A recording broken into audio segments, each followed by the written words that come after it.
If I were to ask you, how do you get leads online? Plenty of you would say something like, oh, that's easy. If you rank number one, you get a bunch of leads, right? That's actually wrong. Ranking number one does not get you leads. Ranking number one gets you traffic. There is a big difference between getting leads and getting traffic.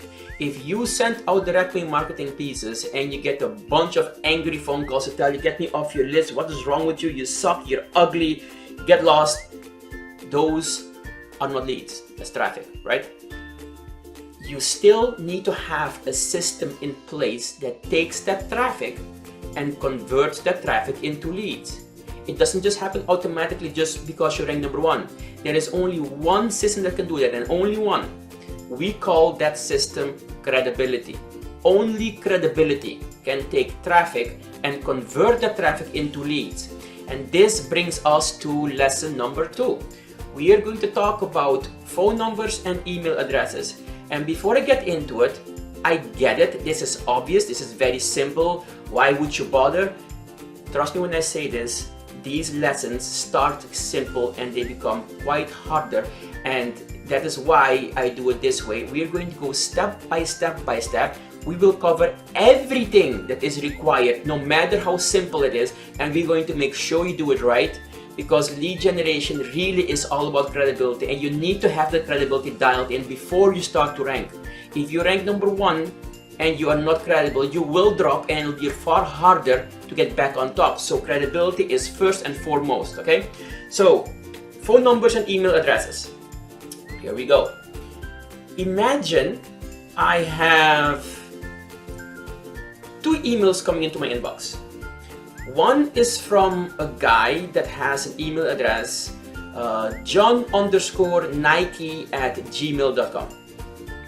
The other email address is john@nike.com.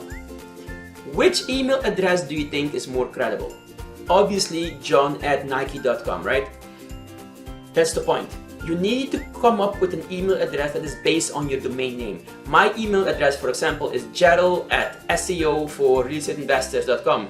My website is SEOforrealestateinvestors.com. So it is connected. People will see that and people will say, yeah, this guy is really from this company. He's legit.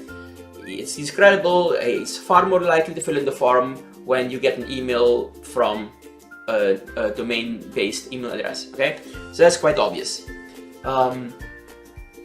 Next, we have phone numbers. Imagine you are in Orlando and you receive a 203 area code phone number. That's Connecticut, by the way. Obviously, whenever somebody will look at their phone and say, well, who is this? I'm not going to pick up. And when they pick up and you tell them that you're an Orlando home buyer and they say, well, why do you have a Connecticut phone number? It causes all kinds of confusion. You lose credibility. So stick local, be local. Nobody really, okay, I'm not going to say nobody. More people prefer local companies than national companies, right? So 1-800 numbers, not a fan. Definitely don't do an area code that is not even in the area you're investing. Stick with local numbers. That is also quite obvious. If you do it that way, you're going to start off being far more credible than the other guy that approached the home seller with the crazy weird number. So they're going to be far more inclined to pick you.